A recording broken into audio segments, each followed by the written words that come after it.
With the January transfer window only a couple of days away from opening, a lot has been made of what striker will Arsenal look to sign. So let's find out what the reliable Athletic have reported today. Also, could Arsenal be in for a certain Barcelona winger, and how will they line up without Mikel Arteta against Man City? Let's find out in the latest Arsenal news today.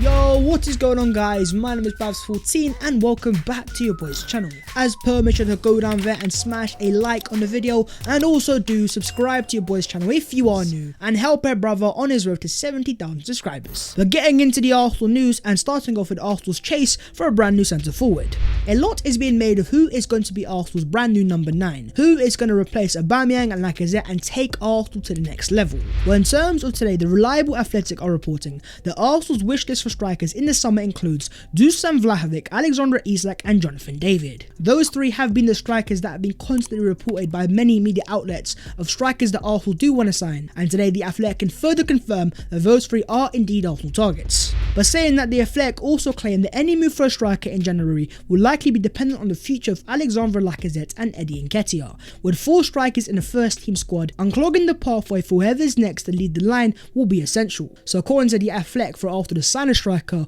we need to get rid of one first, which is very interesting because Arsenal do have a certain out of favour Pierre-Emerick Aubameyang, as his future does look more and more uncertain as the days pass. Potentially Aubameyang could be the Arsenal makeway. The report from the Athletic also claims that Fiorentina's Dusan Vlahovic will take a lot of convincing from Arsenal to come to the Emirates. Alexander Isak and Jonathan David have the longest standing interest. However, any pursuits of that pair may have longer timescales than next month and a bit. Starting off with Fiorentina's Serbian goal-scoring menace that is Dusan Vlahovic. It's been confirmed by the likes of Fabrizio Romano and Gianluca Di Marzio that Arsenal have genuine interest, and according to Di Marzio, Arsenal are willing to put up to 80 million euros on the table. But most importantly in this transfer, in terms of the player, he doesn't seem convinced of the whole Arsenal project, and according to many reports, he wants to hold out for a bigger team in the Champions League as of right now. But according to the Athletic, despite of that, he remains an Arsenal transfer target, which is actually very interesting because a couple years ago at the start of Mikel Arteta's regime, I think he had a famous quote where he said to Ian Wright, if he has to convince a player to join Arsenal, that player is not made for Arsenal Football Club. Are Arsenal really going to bend their rules of what they've told the fans in the past to bring the Serbian to the Emirates Stadium? What do you guys make of Dusan Vlahovic, and is he a player that you guys want to see Arsenal convince to join Arsenal Football Club? In terms of Alexandre Isak, well, as Fabrizio Romano has confirmed in the past 2 months, he also wants a Champions League club. But also in terms of the price tag, having signed a brand new contract in the summer, this guy is going to cost upwards of £70-80 million.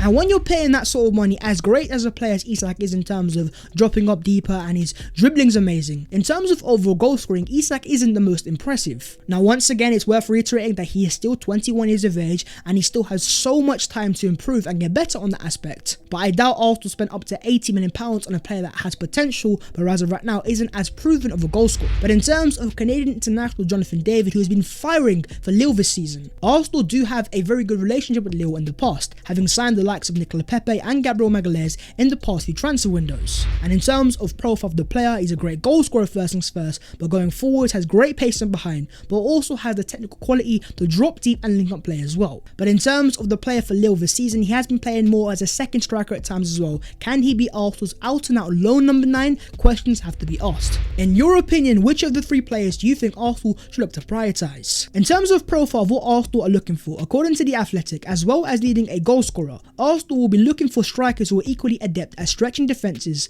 as they are with dropping deep to link play, and of course being willing to press. Basically speaking, Arsenal wants a complete centre forward, and that's why when Arsenal sign a striker, it won't be just about the goal scoring ability but also in terms of technical ability. Arsenal wants a bit of their own Roberto Firmino, a player that is the perfect foil for the likes of Salah and Mane to operate. Looking at Arsenal so far this year, since the introduction of Alexandre Lacazette, there is no coincidence why the likes of Smith Rowe, Saka, Odegaard and Martinelli are all scoring goals and all firing at better form. And so with that in mind, do you guys see any other centre forwards on the market right now that you guys potentially want to see Arsenal sign instead of Vlahovic, David and Alexandre Isak?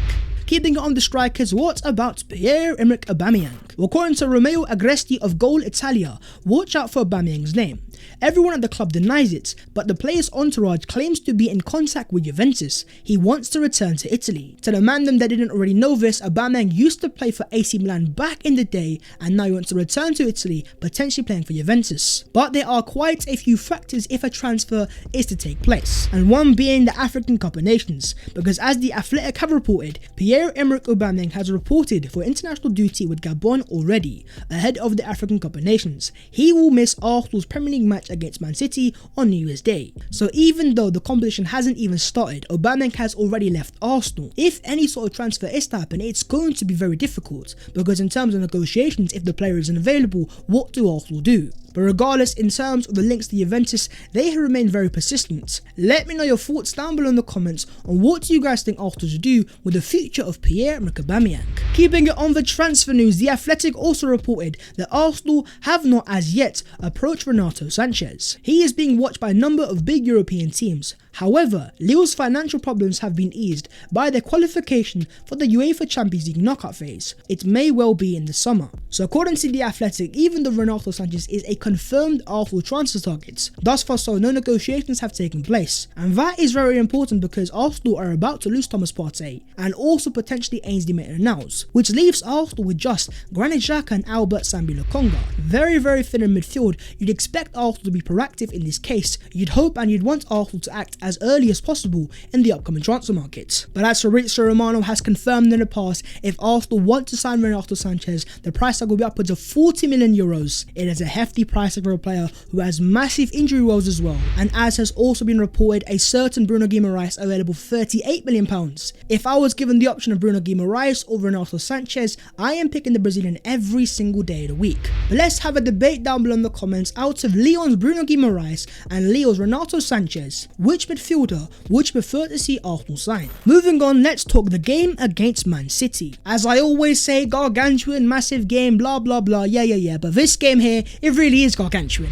This is a Man City team top of the league, 8 points clear of the top, and had scored 17 goals in the last 3 games prior to beating Brentford 1-0 yesterday. But also in terms of Arsenal, as has already been confirmed, they will be without their manager Mikel Arteta, who has tested positive for COVID-19. And on that, Sam Dean today with an exclusive claims that Arsenal could be left with a skeleton coaching staff for their match against Manchester City, with Mikel Arteta not alone in testing positive for COVID. So according to Sam Dean, it's not just the Arsenal manager that has tested positive for COVID-19. A lot of Arteta's coaching staff is also not going to be available, and that there is massive because these are the guys that manages Arsenal team. If they are not there on the sidelines, how is his young Arsenal team going to react? Reports have also claimed if Albert Stevenberg is the only first team coach available to sit in the dugout at the Emirates Stadium, the likes of academy manager Per Mertesacker could be asked to assist the Dutchman. So Arsenal are so thin on coaches, they might have to ask the academy director to coach the Arsenal first team. As if this wasn't hard enough already, this will now be an even harder test for the Arsenal first team. And I'm really hoping the Airport Albert can step up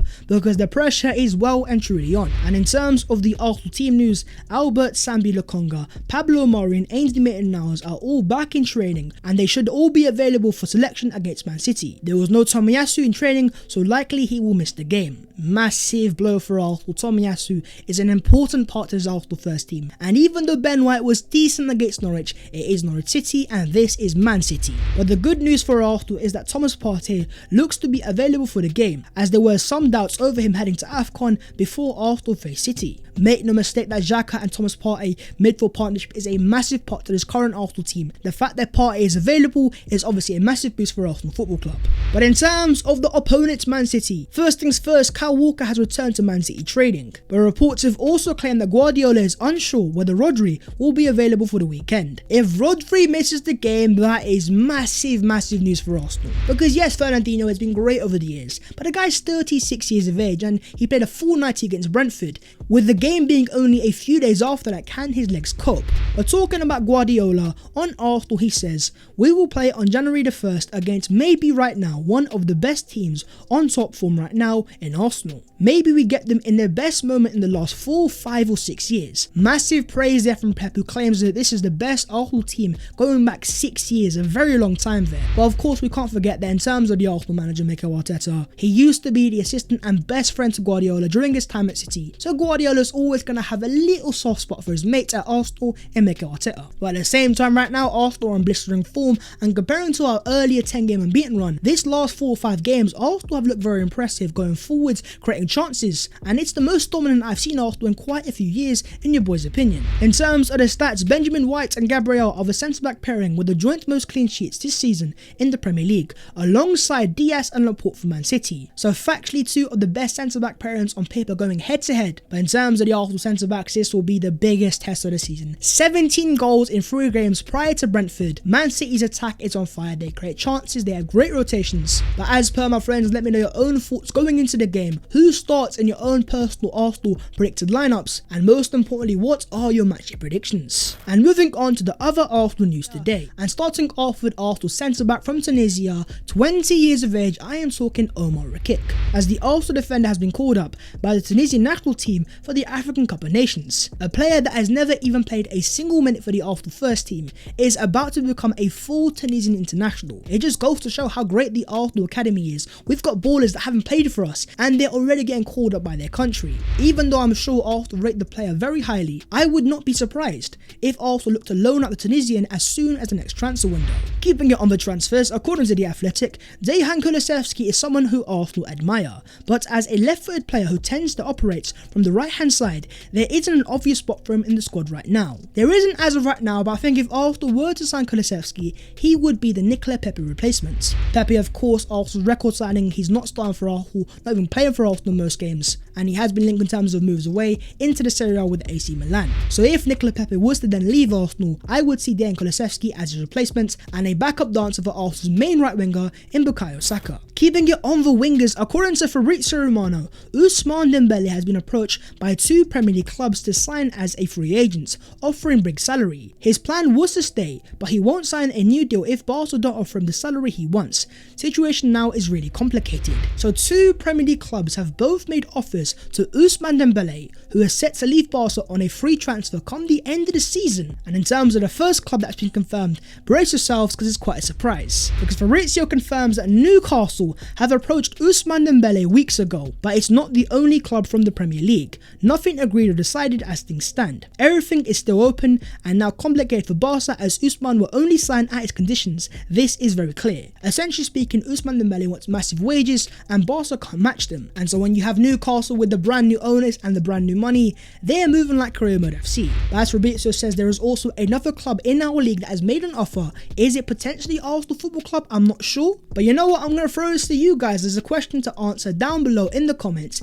If you were given the opportunity to bring Ousmane Dembele to Arsenal on a free transfer with massive wages, would you bring him to the Emirates Stadium? It's that time of the day. The best conversion rates in the Premier League this season with 20 plus shots. Emil Smith-Rowe ranks first above Bernardo Silva and Jamie Vardy with 32%. So factually speaking, ESR is the most deadly finisher in front of goal this season. And talking about stats, Arsenal have won 94% of Premier League games where Emil Smith-Rowe has either assisted or scored a goal. So when this guy is cooking with the goals and assists, Arsenal most of the time get the win. This, my friends, is to you guys to answer down below in the comments. If it came down to you, would you bring Emil Smith-Rowe back into the Arsenal starting 11 on Saturday against Man City? And if so, what Arsenal player are you dropping? But that is the video there. If you guys have enjoyed, make sure to smash a like on it and also do subscribe if you are new. If you would like to follow your boy on them social medias, then the links will be down below in the description. But that was the latest Arsenal news of 2021, my final video of the year, and all I can say is thank you. The support this year has been crazy and your boy is living his dream simply because of you guys. So a massive gargantuan thank you from me to you. Have a happy new year and I will see you guys in 2022 in a bit.